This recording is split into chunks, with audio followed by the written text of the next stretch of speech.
Hello दोस्तों, मैं नागेंद्र सिंह आपका आपके अपने पसंदीदा चैनल सक्सेसफुल एकेडमी के ऑनलाइन चैनल पे आपका स्वागत करता हूं। आज हम आपको बताएंगे जितनी भी प्रतियोगी परीक्षाएं होती हैं वर्तमान दृष्टिकोण को देखते हुए, उसमें इतिहास का एक बहुत बड़ा रोल होता है और इतिहास में उसमें किस प्रकार से क्वेश्चन पूछे जाते हैं और उन क्वेश्चनों को हमें कैसे तैयार करना है, इन चीज़ों को लेकर के आज हम चर्चा करेंगे। तो बच्चों, सबसे ज़्यादा बच्चों को डर केवल एक जीएस के सब्जेक्ट में हिस्ट्री है ऐसा होता है जिसमें बच्चे ज़्यादा घबराते हैं। क्यों? उनको जो है समस्या ये होती हैं कि कहते हैं हमें डेट नहीं याद होती हैं, नाम नहीं याद होते हैं। लेकिन बच्चों, कोई भी अगर हम सब्जेक्ट पढ़ते हैं, जब तक हमको उस सब्जेक्ट में इंटरेस्ट नहीं होता है तब तक हम वो सब्जेक्ट अच्छे से नहीं तैयार कर सकते हैं। इसीलिए सबसे पहले ज़रूरत होती है कोई भी सब्जेक्ट पढ़ने से पहले उसमें हमको अपनी रुचि को जागृत करना। तो बच्चों, हिस्ट्री सब्जेक्ट को हम इतने इंटरेस्टिंग तरीके से आपको बताएंगे कि आप इसमें बहुत ही लगन के साथ पढ़ेंगे। तो बच्चों, आज हम स्टार्ट करते हैं हिस्ट्री। तो पहले इसमें समझते हैं जो इतिहास है हमारा, इतिहास को कितने भागों में बांट के देखा गया है। तो बच्चों, इतिहास जो है आपका 3 भागों में बटा हुआ है। एक प्राचीन भारत का इतिहास, एक मध्यकालीन भारत का इतिहास और आधुनिक काल का भारत का इतिहास। तो बच्चों, ये जो इतिहास है आपका जो 3 भागों में बटा हुआ है, इसका टाइम पीरियड अगर आप देखेंगे तो 20 लाख बीसी से 712 ईस्वी तक के समय को क्या बोला जाता है बच्चों? तो बोला जाता है प्राचीन भारत का इतिहास। क्या बोला जाता है? प्राचीन भारत का इतिहास। ये 20 लाख बीसी से 712 ईस्वी तक के समय को कहा जाता है। और अगर आप मध्यकालीन भारत के इतिहास की अगर बात करें तो इसमें देखेंगे 712 ईस्वी से 1707 ईस्वी के समय को मध्यकालीन भारत का इतिहास बच्चों कहा जाता है। इसी तरीके से आधुनिक भारत के इतिहास को अगर आप देखें तो आधुनिक भारत के इतिहास का जो समय है 1707 ईस्वी से 1947 ईस्वी तक। तो बच्चों, ये एक समय के अनुसार, काल के अनुसार जो इतिहास हमारा विभाजित है कि एशियंट हिस्ट्री, मिडिएवल हिस्ट्री और मॉडर्न हिस्ट्री को बांट के इसमें देखा जाता है। तो बच्चों, इसमें बात करते हैं कि प्राचीन काल का इतिहास जो 20 लाख बीसी से 712 ईस्वी तक है, इसमें हमको कौन कौन से टॉपिक पढ़ने होते हैं। हिस्ट्री बहुत ब्रॉड है, लेकिन हमको ऐसा नहीं है कि पूरा इतिहास बहुत डीपली पढ़ना है। वनडे एग्जाम को दृष्टिकोण रखते हुए उसमें केवल जो टॉपिक हम बता रहे हैं उन टॉपिकों से अगर आपने क्वेश्चन को तैयार कर लिया है तो आपके एग्जाम में जो भी क्वेश्चन आएंगे, अगर 8 आते हैं, 10 क्वेश्चन आ रहे हैं तो उसमें काफ़ी क्वेश्चन आप कर लेंगे। तो बच्चों, आप चाहें तो इसका स्क्रीनशॉट ले सकते हैं। इसके आगे हम बढ़ते हैं कि प्राचीन भारत के इतिहास में हमें कौन कौन से टॉपिकों को क्लियर करना है, कौन कौन से टॉपिक को अच्छे से पढ़ना है, जिससे हमारे एग्जाम में आने वाले कोई भी क्वेश्चन न छूटे। तो बच्चों, बात करते हैं प्राचीन भारत के इतिहास के में टॉपिकों की।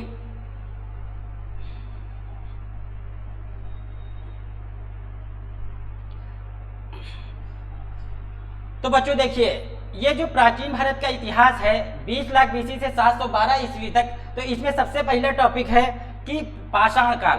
तो पाषाण काल का आप काल देखेंगे 20 लाख बीसी से 3000 बीसी तक। बच्चों, 20 लाख बीसी से जो 3000 बीसी के समय है, इस काल को क्या कहते हैं? पाषाण काल कहते हैं, यानी स्टोन एज कहते हैं। और स्टोन एज अगर आप देखेंगे तो इसको भी 3 भागों में बांट के पढ़ा जाता है। एक है आपका, देखेंगे इसमें इसको कहा जाता है कि पूरा पाषाण काल। कौन सा पाषाण काल? पूरा पाषाण काल। पूरा पाषाण काल आता है। एक को कहा जाता है मध्य पाषाण काल और मध्य पाषाण काल, और तीसरे को कहा जाता है बच्चों नव पाषाण काल। नव पाषाण काल। तो ये सारे टॉपिक हम आपको एक क्रम में विस्तार से चर्चा करेंगे, लेकिन आज आप केवल ये देखिए कि जो प्राचीन भारत का इतिहास है उसमें कौन कौन से टॉपिक हमको पढ़ना है। अगर आपको लगे कि ये अच्छा है तो इसमें आप स्क्रीनशॉट जरूर लेते रहें। स्क्रीनशॉट लेने से आपका क्या होगा कि केवल कभी कभी समय ही पूछ लेते हैं कि पाषाण काल कब से कब तक रहा या हड़प्पा सभ्यता कब से कब तक रही। ठीक है बच्चों, तो आगे हम बात करते हैं कि जो हड़प्पा सभ्यता है, हड़प्पा सभ्यता 2600 बीसी से 1900 BC के काल को क्या कहा जाता है? हड़प्पा सभ्यता कहा जाता है। हड़प्पा सभ्यता में आप देखेंगे कि ये एक कैसी सभ्यता थी, एक नगरीय सभ्यता थी और एक विकसित सभ्यता थी। इसका विस्तार देखेंगे, ये सभ्यता कहाँ से कहाँ तक विस्तृत थी और ये किस किस नदियों के किनारे बसी हुई सभ्यता थी, इसमें कौन कौन से नगर खोजे गए हैं और जो क्षेत्र खोजे गए हैं उन क्षेत्रों से मुख्यतः क्या क्या चीजें मिली हैं। जैसे आपसे पूछ लेता है कि बताओ बच्चों, हड़प्पा सभ्यता में घोड़े के अवशेष कहाँ से मिले हैं, रोपड़ से क्या मिला है या कालीबंगा कहाँ पे स्थित है, इन चीजों को ध्यान में रखते हुए हड़प्पा सभ्यता के बारे में हम चर्चा करेंगे। हड़प्पा सभ्यता सबसे प्राचीन सभ्यता और ये एक नागरिक और ये एक विकसित सभ्यता थी। इसमें जो व्यवस्थाएं थी बहुत ही, इसको जो हड़प्पा सभ्यता को एक वर्तमान परिपेक्ष से भी इसको कंपेयर करके आप देख सकते हैं कि उतने समय में किस प्रकार से ये इतनी विकसित सभ्यता थी। और ये सभ्यता जो थी मातृ सत्तात्मक थी, यानी कि यहाँ पर माता, जैसे वर्तमान समय पितृ प्रधान समाज है, उस समय मातृ प्रधान समाज हुआ करता था हड़प्पा सभ्यता में। तो बच्चे आगे बढ़ते हैं, अब देखते हैं वैदिक काल। तो वैदिक काल में भी बच्चों अगर आप देखेंगे तो वैदिक काल का समय देखिएगा तो आप 1500 BC से 600 BC के काल को क्या कहते हैं? वैदिक काल कहते हैं। और वैदिक काल आपको भी दो भागों में विभाजित करके देखा जाता है। वैदिक काल अगर आप देखेंगे तो एक को कहा जाता है पूर्व वैदिक काल, पूर्व वैदिक काल, पूर्व वैदिक काल, और दूसरे को कहा जाता है उत्तर वैदिक काल, उत्तर वैदिक काल, उत्तर वैदिक काल। तो ये दो भागों में आपको वैदिक काल के भी विभाजन किया गया है। अब जैसे पूर्व वैदिक काल की बात करते हैं तो पूर्व वैदिक काल में देखेंगे कि ये आपका 1500 BC से 1000 BC के समय को आपको पूर्व वैदिक काल कहते हैं। और इस काल की सबसे खास बात यह रही है कि इस समय जो समाज था हमारा पशुपालन था। जैसे हमने बताया कि आपका हड़प्पा सभ्यता था, कैसा था? यहाँ व्यापार प्रधान समाज था, यानी व्यापार ज्यादा होता था। लेकिन जो हमारा ये वैदिक काल है तो वैदिक काल में, पूर्व वैदिक काल में देखेंगे यहाँ पर पशुपालन प्रधान है, यानी लोगों का जो मुख्य व्यवसाय था, प्रमुख व्यवसाय था, वो क्या करते थे? पशुओं को पालते थे। तो आगे आप देखेंगे जो उत्तर वैदिक काल होता है, उत्तर वैदिक काल के समय में भारत में लोहे की खोज हो जाने के कारण ये जो होता है समाज, ये आपका यहाँ पे कृषि प्रधान समाज हो जाता है। और जब कृषि प्रधान समाज हो जाता है तो यहीं से एक बहुत बड़ा एक क्रांति आती है। यहाँ पर आप देखेंगे बड़े स्तर पे लोग कृषि करने लगते हैं और यहाँ पर बहुत सारी चीज़ें ऐसी होती हैं जो आगे चल के समाज के लिए कष्टदायक हो जाती हैं। यहाँ पर अब वैदिक काल जो उत्तर वैदिक काल है, यहाँ तक महिलाओं को एक समानता का स्तर रहता है, लेकिन यहाँ पर उत्तर वैदिक काल में धीरे धीरे जो है स्त्रियों का जो स्थान होता है वो पुरुषों से निम्न होता चला जाता है और ये आगे चल के स्थान और भी नीचे गिरता जाता है। तो बच्चों इसमें उत्तर वैदिक काल में ही आप देखेंगे कि इतना ज़्यादा कर्मकांड होता है, इतना ज़्यादा कर्मकांड होता है कि आगे चल के समाज में एक ऐसे धर्म की आवश्यकता हो जाती है जो एक जन समाज के लिए हो। जबकि उत्तर वैदिक काल में इतने कर्मकांड हो गए थे कि लोग जो है जो धर्म होते थे उनको कर्मकांडों को अपनाने में बहुत दिक्कत होती थी। बच्चों समझ में आया यहाँ तक? इसके आगे विस्तार से चर्चा करेंगे, लेकिन हम आपको एक शार्ट में बता रहे हैं कि आपको पढ़ना क्या क्या है। आगे बच्चों बात करते हैं तो यहाँ पर इसी वैदिक संस्कृति के अंतर्गत ही आप वेद भी पढ़ेंगे। वेद कितने होते हैं? सबसे पुराना वेद कौन सा है? ऋग्वेद है। और गायत्री मंत्र कहाँ से लिया गया है? 10 मंडलों का उल्लेख कहाँ पे है? कौन से नवीनतम मंडल हैं? कौन सबसे प्राचीन मंडल हैं? गाय को अधन्या क्यों माना गया है? सबसे प्रमुख पशु कौन सा है इसमें? तो ये सारी चीजें इसमें आपकी हम चर्चा करेंगे, किसमें? वैदिक संस्कृति के अंतर्गत। आगे बच्चों बढ़ते हैं तो आप देखेंगे पूर्व मौर्य काल या बुद्ध काल, जो ये समय होता है 600 BC से 321 ईस्वी तक का समय को क्या कहते हैं? बुद्ध काल कहो या मौर्य पूर्व काल कहो। तो इसमें आप देखेंगे कि ये जो आपका काल है, ये जो मौर्य पूर्व काल या बुद्ध काल है, इसमें आप देखेंगे समाज में बहुत परिवर्तन आते हैं। परिवर्तन ये आते हैं कि यहाँ पर जैसे बुद्ध काल आपका लिखा हुआ है, तो यानी कि यहाँ पर जो सामाजिक, यहाँ पे जो धार्मिक सुधार आंदोलन होते हैं, चाहे आपका जैन धर्म की बात करें, चाहे आपकी बौद्ध धर्म की बात करें, इसी समय होता है। जो जैन धर्म है, बौद्ध धर्म का भारत में इसी समय विस्तार होता है। उसके कई कारण होते हैं, क्योंकि यहाँ पर बताया वैदिक काल में इतना ज़्यादा कर्मकांड हो गया था कि आम जन सामान्य से पूजा अर्चना ये सब चीज़ें उनसे बाहर हो रही थी। संस्कृत जो भाषा थी बहुत क्लिष्ट होती चली जा रही। तो इसीलिए जो जैन धर्म है, बौद्ध धर्म है, इसी समय भारत में विस्तार हुआ, क्योंकि जो बुद्ध काल की बौद्ध धर्म था उसमें आपको पाली भाषा को अपनाया और पाली भाषा के माध्यम से समाज में विस्तार किया। और आप जैन धर्म देखेंगे तो प्राकृत भाषा जो जन सामान्य की भाषा मानी गई है, उसके अंतर्गत जैन धर्म का विस्तार हुआ। ठीक बच्चों, तो इसमें आपको समझ में आया कि इस काल में क्या क्या हमको पढ़ना है। पढ़ाएंगे सब कुछ डिटेल में, लेकिन आप यहाँ पे आप देखिए कि इस समय हमको क्या क्या पढ़ना है, कौन कौन से टॉपिक क्लियर करना है, क्योंकि इतिहास बहुत ब्रॉड है।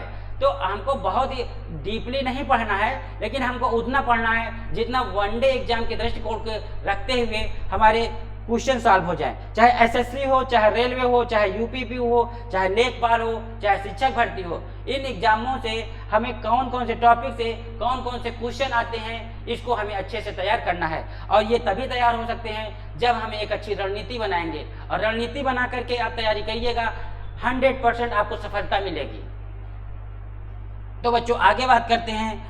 आप यहाँ पर देखेंगे कि इसके बाद मौर्य काल आता है। जो मौर्य काल का समय होता है 321 बीसी से 124 बीसी तक का समय होता है। तो बच्चों इसमें आप देखेंगे कि मौर्य काल की जो स्थापना करते हैं वो कौन होते हैं। तो चंद्रगुप्त मौर्य का आपने नाम सुना होगा कि चाणक्य की सहायता से जो विष्णुगुप्त के नाम से फेमस हैं, जिनकी पुस्तक का नाम क्या है कि आपका अर्थशास्त्र है। तो अर्थशास्त्र के माध्यम से नाम पुस्तक का है अर्थशास्त्र चाणक्य की, जो एक विषय राजनीति का है। सीधा क्वेश्चन ही आता है कि जो अर्थशास्त्र है किसका विषय, अर्थशास्त्र का विषय है, राजनीति का विषय है, किस चीज का विषय है। तो बच्चों याद रखिएगा कि जो विष्णुगुप्त यानी कि इनको चाणक्य कहा जाता है, जो तक्षशिला के आचार्य रहे हैं थे, और इन्होंने ही पुस्तक लिखी कौन सी, अर्थशास्त्र। और अर्थशास्त्र में विषय किसका है, राजनीति को लेकर के उसमें लिखा गया है। तो बच्चों और चाणक्य की ने ही मौर्य वंश के उत्थान में उनका योगदान रहा, क्योंकि चाणक्य ने ही चंद्रगुप्त को मौर्य साम्राज्य की स्थापना के लिए प्रेरित किया था।